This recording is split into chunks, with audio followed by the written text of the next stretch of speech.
Industria e naftës e Serbisë njoftoi të shtunën se Departamenti Amerikan i Thesarit e ka shtyrë futjen në fuqi të sanksioneve amerikane ndaj kësaj kompanie edhe për 30 ditë të tjera.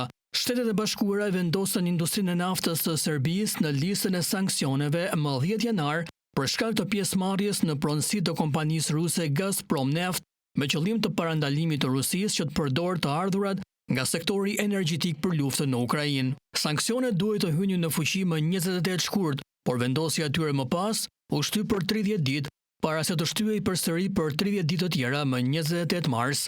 Kompania NIS tha të shtunën se Departamenti Amerikan i Thesarit i ka lëshuar një licencë të re e cila i mundëson asaj të kryejë aktivitetet e saj operacionale pa pengesa deri më 28 prill ose derisa të hiqen sanksionet nëse kjo ndodh më parë. NIS falenderoi qeverinë e Serbisë dhe të gjitha institucionet e tjera vendase dhe të huaja që mbështeten kërkesën dërguar Departamentit Amerikan të Thesarit. Kompanitë ruse Gazprom Neft dhe Gazprom zotërojnë shumicën e aksioneve në NIS 56.15%, ndërsa Serbia ka në pronësi gati 1/3 në aksioneve. Në vitin 2008 Serbia shiti 51% të aksioneve të kompanisë NIS te kompania shtetërore ruse Gazprom Neft për një çmim prej 400 milionë eurosh pa tender.